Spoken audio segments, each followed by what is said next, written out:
Hello everyone, welcome to class work institute. अब तक हम लोगों ने कार्बोहाइड्रेट्स में मोनोसेक्राइड्स का बहुत सारा स्ट्रक्चर डिटेल में डिस्कस कर लिया है। फिर हम लोगों ने डाइसेक्राइड्स का स्ट्रक्चर देखा है, कैसे उनके बीच में लिंकेजेस होती है, कैसे ग्लाइकोसिडिक बॉन्ड का फॉर्मेशन होता है, ये सब हम लोगों ने देख लिया। ठीक है, तो today we will focus on this one of the most important topic in the carbohydrate, that is the reducing and non reducing sugar. ठीक है, तो अब कैसा शुगर होता है, कैसे शुगर को हम रिड्यूसिंग शुगर कहते हैं और किस शुगर को हम लोग नॉन रिड्यूसिंग शुगर कहते हैं। ठीक है, तो इसके लिए कुछ टेस्ट होता है, ठीक है ना, to identify whether a sugar is reducing और non reducing sugar.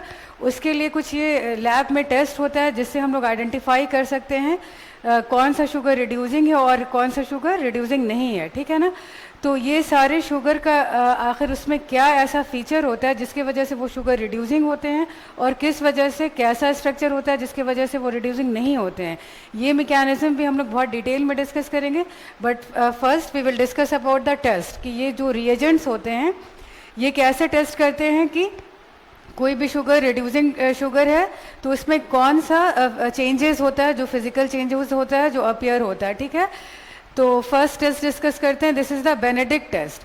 Benedict test में क्या होता है कि एक सॉल्यूशन होता है जो कि initially it's a blue colour solution. ठीक है ना, ये कॉपर सल्फेट का सॉल्यूशन होता है जो कि शुरू में ये क्या होता है, इसका कलर ब्लू कलर का होता है।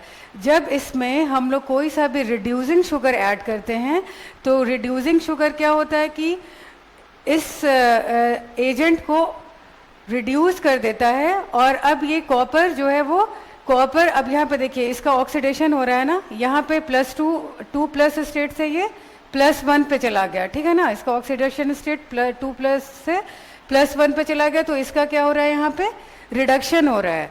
ठीक है, और रिडक्शन होने के बाद एक रेड प्रेसिपिटेट फॉर्म होता है। तो ये देखिए यहाँ पे एक टेस्ट, 3 डिफरेंट टेस्ट ट्यूब्स है, तीनों में बेनेडिक्ट रिएजेंट ले लिया गया। इनिशियली इसका कलर क्या है, ब्लू कलर है।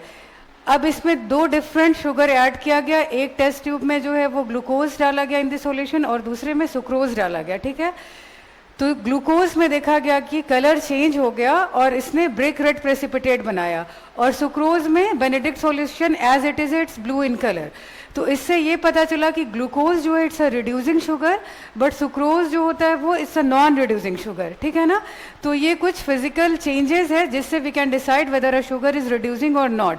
और इसका मैकेनिज्म ये है कि रिड्यूसिंग शुगर खुद ऑक्सीडाइज होगा और जो रिएजेंट है जिसको हम लोग यूज़ कर रहे हैं फॉर द टेस्ट, वो रिएजेंट खुद रिड्यूस हो जाएगा। ठीक है ना, तो यही टेस्ट फेलिंग्स टेस्ट में भी ये होता है, ये भी ब्लू कलर का कॉपर कंटेनिंग सॉल्यूशन होता है, इसका रिडक्शन होता है और ये भी रेड प्रेसिपिटेट फॉर्म करता है। ठीक है ना, अब एक इम्पॉर्टेंट कौन सा ये है, ये देखिए ये थर्ड टेस्ट है, this is the Tollens test, जिसमें हम लोग अमोनिकल सिल्वर नाइट्रेट लेते हैं। अमोनिकल सिल्वर नाइट्रेट ये फिर क्या होता है, फर्दर ये रिड्यूस होकर के ये सिल्वर मिरर टेस्ट देता है, ये मेटालिक सिल्वर टेस्ट देता है, जिसमें इसका देखिए ऑक्सीडेशन स्टेट +1 से कहाँ चला गया, 0 पे चला गया है ना।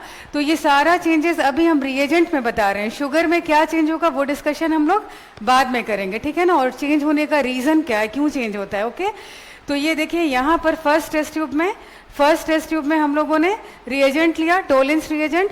जब इसमें वैसा शुगर डाला गया that is the reducing sugar, तो ये देखिए इस टेस्ट ट्यूब पे क्या होता है, सिल्वर मिरर, ये सिल्वर जो है वो एक्यूमुलेट होने लगता है और इसको हम लोग क्या कहते हैं, this is a silver mirror test.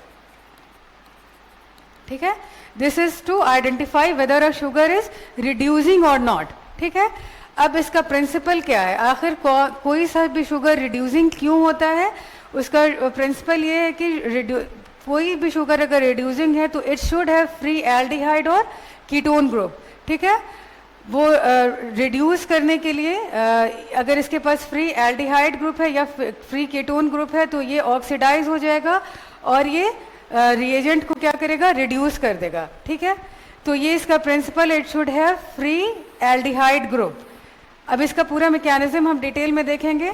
उसके बाद ये जो रिड्यूसिंग शुगर का एग्जाम्पल्स कुछ क्या है कि ऑल ऑफ द मोनोसेक्राइड्स, जितने भी मोनोसेक्राइड्स होते हैं, all the monosaccharides are reducing sugar, even fructose. ठीक है ना, सारा मोनोसेक्राइड्स होता है रिड्यूसिंग शुगर, और सम डाइसेक्राइड्स, ऑलमोस्ट ज़्यादातर डाइसेक्राइड्स होते हैं वो रिड्यूसिंग शुगर होते हैं। यहाँ पर एक एक्सेप्शन है, what is the exception, exception is sucrose.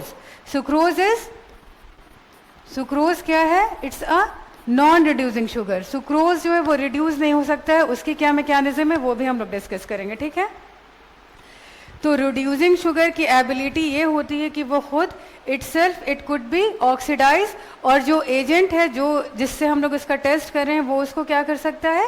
Reduce कर सकता है.